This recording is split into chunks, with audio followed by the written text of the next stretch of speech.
Welcome everyone to the Breaking Stones podcast. I'm your host, Mike Wolf from Delgado Stone. Excited to be back with you on this snowy uh, last weekend in January here. Not as bad as they were calling for. It looks like we got about, I don't know, 6 or 7 inches.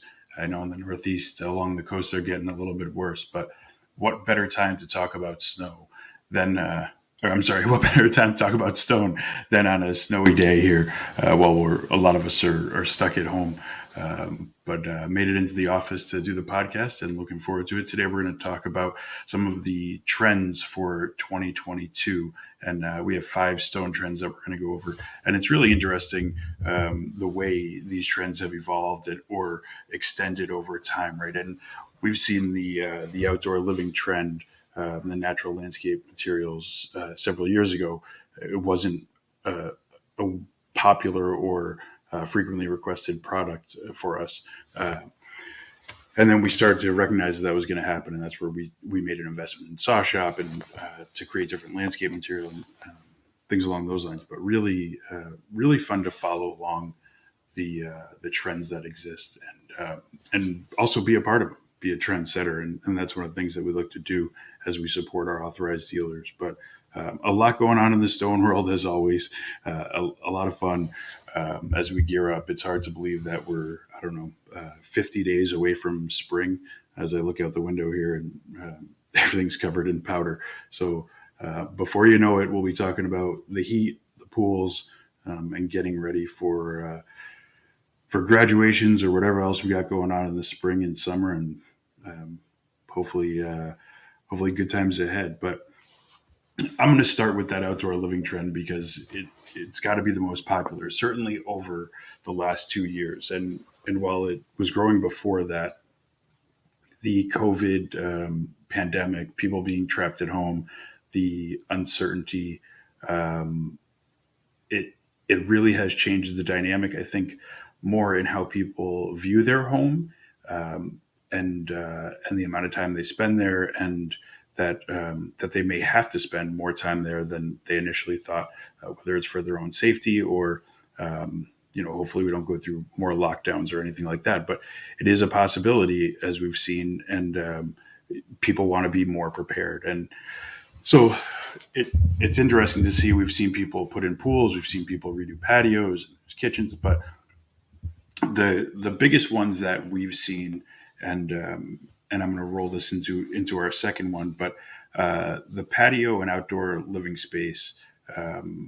I would say patio and outdoor kitchen, we'll call it, have been two of the biggest. And I think there's people want to spend more time outside. They want to have a comfortable, nice area. Initially, it was thought more of an entertaining area. You'd have people over, you'd spend time out there. But now it's become an extension of your home. It's become an extension of your living space where you're tired of spending time inside, and maybe you're not going to be going on vacation to the beach or out in the woods or whatever the case is, and you want that little sanctuary and back. So as we're seeing some increases with gardening and exterior landscape becoming more popular because people want to be surrounded in that nice landscape, in the nice environment, we're finding that, well, we should build a patio and have a space out there that we can cook and do something a little bit different than the routine of being in the kitchen, being inside. So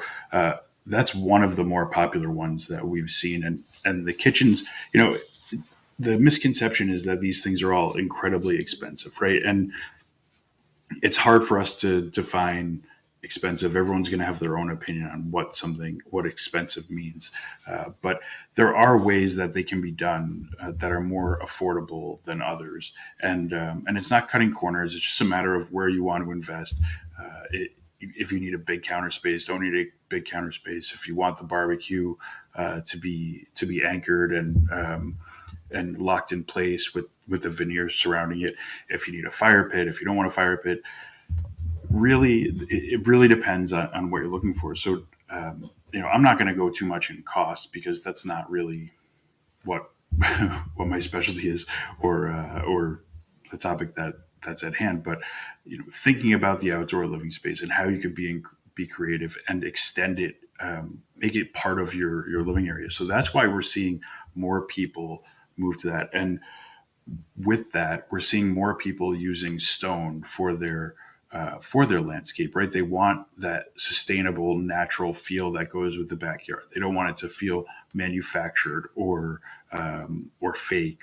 They want it to be something that feels like they're outdoors and is also environmentally friendly and long lasting and all those fun buzzwords that come with stone. But I mean, the reality is we're seeing a lot more with the flagstone than we had with pavers. We thought pavers would be in high demand, but really, big pieces of stone that can be laid down naturally. And we'll talk about that with curb appeal as well. The kitchen area, there are some incredible outdoor kitchens. I mean, go online, Google outdoor kitchens, and you'll find some of the most amazing kitchens that you've ever seen. Some under pergolas, and they have a pool. They overlook a pool with a swim up bar and all. Yeah, those are all wonderful, and they would be nice to have.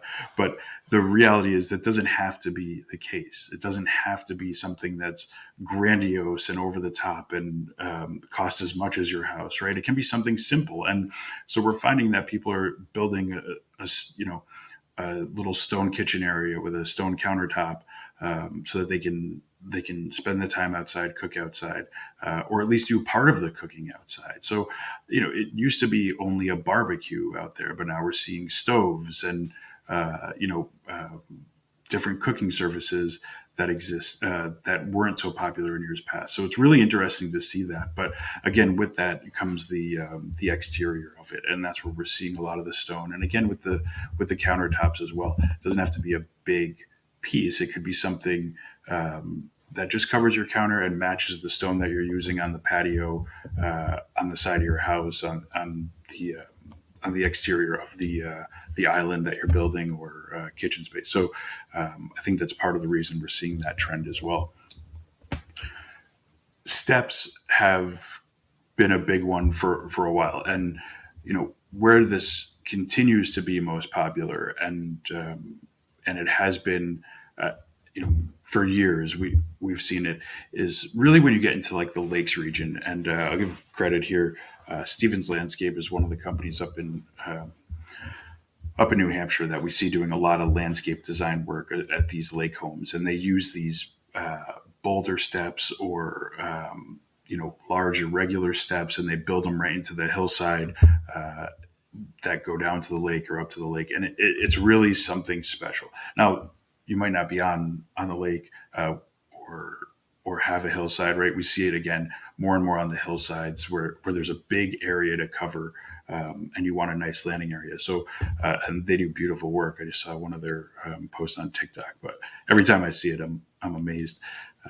They we're seeing it. Maybe it's just a few steps going down from an elevated patio down to the backyard, or the side of the house. We've seen, which wasn't always that common, but we're seeing it again now, just where there's that elevation change, putting a few natural stone steps in there instead of having to pour the concrete, keeping it simple, sustainable, and natural. And that's, again, what people are looking for and why we're seeing some of these trends take off. So the stepping stones, that's always been one of my favorite. I personally, and it's all about taste, right? All about what you like. For me, it would be the natural stone steps. I really love those, and they're unique and different. But some people like the dimensional steps. Some people want the sawn and thermal finish. So there's a lot of options out there, maybe more than there were, and they last. So it's not, you don't have to worry so much about it crumbling like concrete, or some of the damage that you might incur. But again, it's really up to beauty's in the eyes of the beholder, right? So it's really up to the person that is going to do it and what their project calls for. But steps continue to be a trend that is growing. And while it was popular in the beginning, it continues to be popular, and we're excited to see where that continues to go, because it's fun to be a part of it, and they're usually really beautiful projects, no matter how big or small. When you see something like that and how they're used, it's a lot of fun. And I slipped a little bit there because stepping stones is the next one. And we're going to talk about it from an outdoor living standpoint, and then I'm going to transition it to the number two trend, which is curb appeal. But the stepping stones, where people are taking these natural, they might be big pieces of flagstone or small slabs, however you want to call it, somewhere in like the 2 to 3 to 6 or 7 inch thickness of the stone, and they're laying them right into the ground, and it's creating. They might be doing it in the backyard for a walkway to a pool, or they might be doing it through with smaller pieces to a garden or a small sitting space or something like that. So that's kind of what's unique about it. I think in the past you've seen reclaimed curbing used as the pieces with the grass in between, or the stone pebbles and the aggregates in between. So we're seeing a lot more of that. And again, to me, this comes back to, I don't actually have this on the trend list. I had it on there. I took it off. I went back and forth. I might include it at the end in the customer experience part, but really simplicity, right? Taking that stone and just setting it down in that area. It looks natural. You don't have to worry about the weed whacker, lawnmower, or anything like that. You're putting it in there, and you go. And so talk about ease of installation and doing things efficiently. And again, it's sustainable. It fits in with the surrounding, and you just place it down there. So we continue to see that trend take off, which leads me to the number two trend, which I'm going to call curb appeal. So many people investing in the remodeling of their homes, whether it's for resale or just to improve the aesthetic because they're spending more time there or they've put stuff off. But curb appeal is always a topic, right? You talk to any realtor or someone who's involved in real estate, and they'll bring up this topic. And to me, it's always an interesting one because it's hard to say what someone is gonna like, right? When I've looked at houses in the past, I've pulled up and right away I'm like, nope, that's not for me. But there was literally someone that the people that viewed it right after us, they saw it and they purchased it, right? So really, it's really a matter of taste again, or personal preference. We'll call it, not taste, or personal taste anyway. But there's little things that are being done to add to the curb appeal, and one of the basic ones, we see a lot of smaller stone walls being built, whether it's along a driveway or along the front of the home to separate plants, or along the sidewalk or edging there. There's That continues to be popular. Columns continue to be popular, and that can be those standalone columns that you see. Maybe it has a mailbox, like a hitching post, or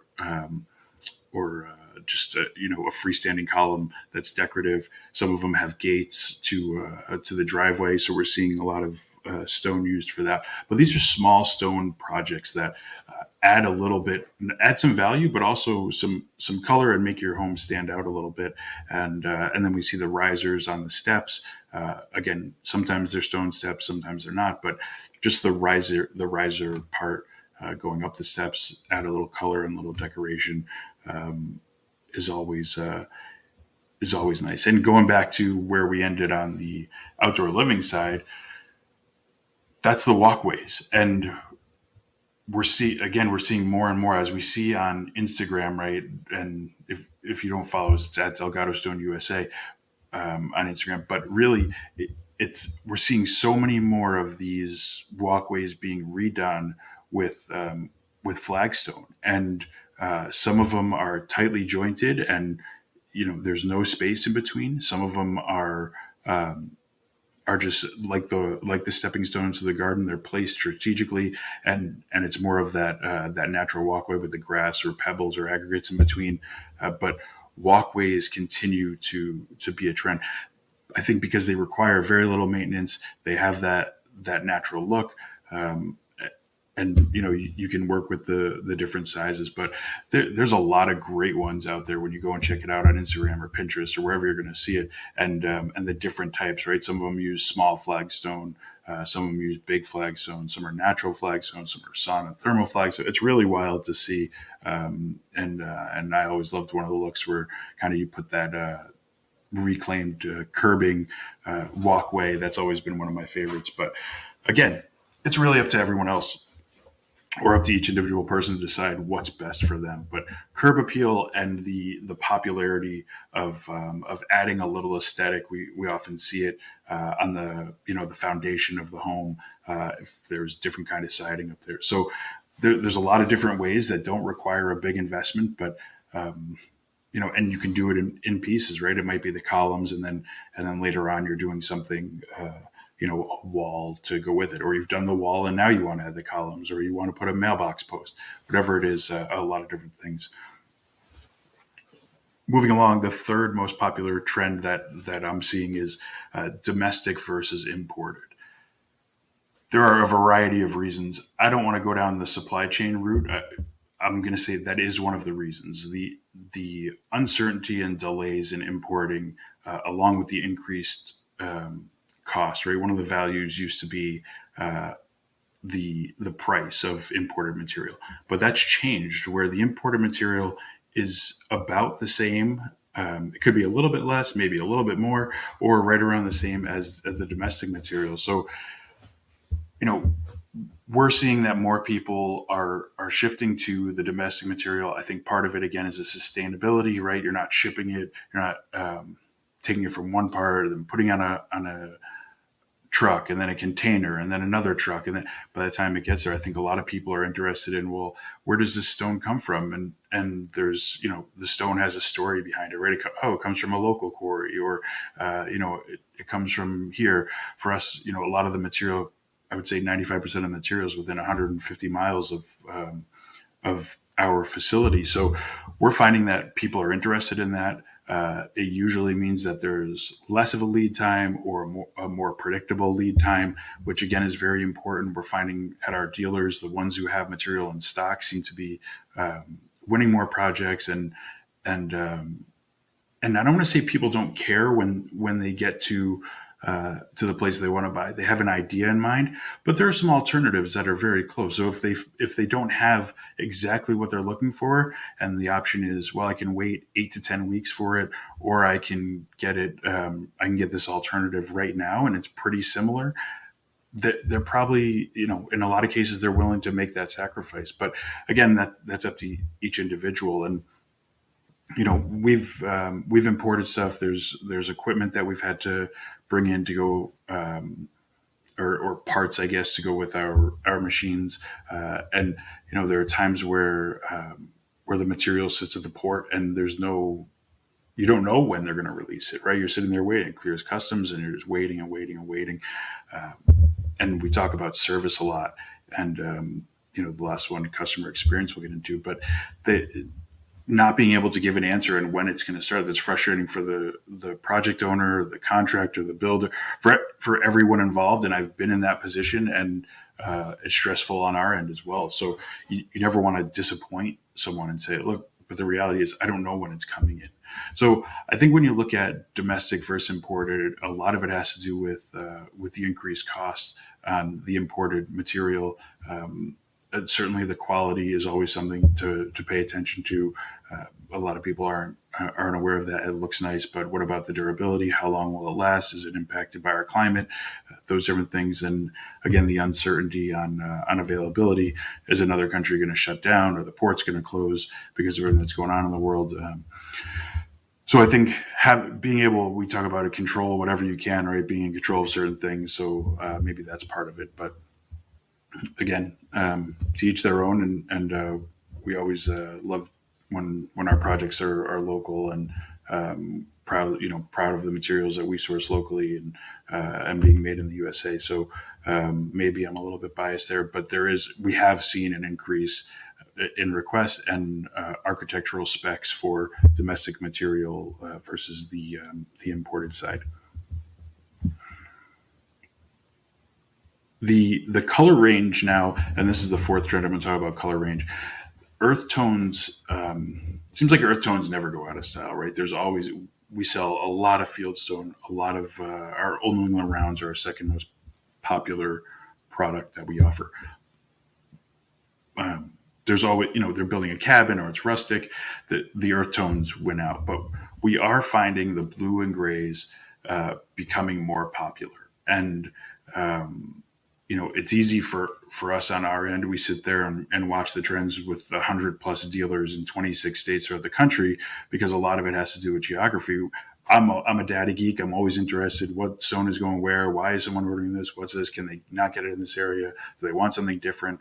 What colors are trending? And we're finding the blue grays. And for us, it's that increase in we see like our Liberty Hill or our Greenwich Blue, our Dusty Rose, Fitzwilliam, Connecticut Blend, Harbor Mist, all of those, and the Connecticut Blend, I think, because it has the blend of 5 stones, and blends are always popular, but it's got that the blue gray as the predominant with some earth tones that back it up. So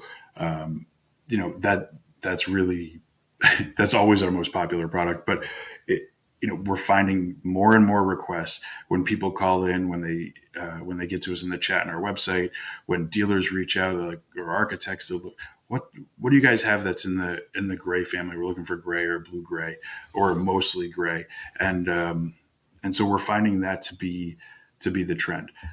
These trends come and go, right? In 2 years, it might be back to earth tones. It might be all weathered material. We don't know. And really different projects have different looks and different uses. But right now, the blue gray stone is in, and we're seeing more of it. And they're nice colors. So, and they're a little bit unique when it comes to stone. So that might be part of it as well. But excited to see that trend, and we'll keep an eye on that one. Going into the last trend here, number 5, customer experience. And, I had customer service first, I had simplicity, and then I was changing. I'm going back and forth. What the heck do I call this one? And really, it came down to it's customer experience. And if you're on the technology side, right, UX, user experience, is always something. But now for us, it's CX, customer experience. And there's so many different parts to it, right? Customer experience sums it up very well. And really, it's the service aspect. Are you making it easy for them? Are you returning their calls? Are you communicating throughout? Look, delays happen, right? I think we're at the point where a lot of us are accepting of things aren't going to go according to plan always, and a lot of it's out of our control. But are you communicating it? Are you being clear that this is what's going on? We're doing the best we can. We don't have an answer. We'll get you an answer. And then actually following up by giving them that answer. So service is number 1, and simplicity. Make it easy for the customer. Make it easy for the homeowner. I found when people are remodeling or building a home or doing so, that's a stressful time. And the stone side is really part of it, right? It's one aspect of this major project. Now, it's not any less important than some of the other parts, right? It might be playing a bigger role in some projects than the other, but really make it easy for them. Give them options, walk them through it, communicate, all the things that you would see on the customer experience side. The quality, if you're a builder, contractor, architect, mason, if you're the one doing the install, it's something that you want to rely on each time, and that's one of the things that our team, as we've grown in our culture, is look. This has to be something that when they order it this time, it's the same as the next time, and the same as the next time, and the same as the next time. Right? No 2 pieces of natural stone are identical, but there's got to be a consistency and reliability. If it's 10% waste, 15% waste every time, now they can understand the costs associated with it. They might be able to save some money, and they're going to be able to pass that savings on, which I think everyone can use right now when you look at the building material indexes and see the cost of things. And it's everywhere. It's the shipping. It's the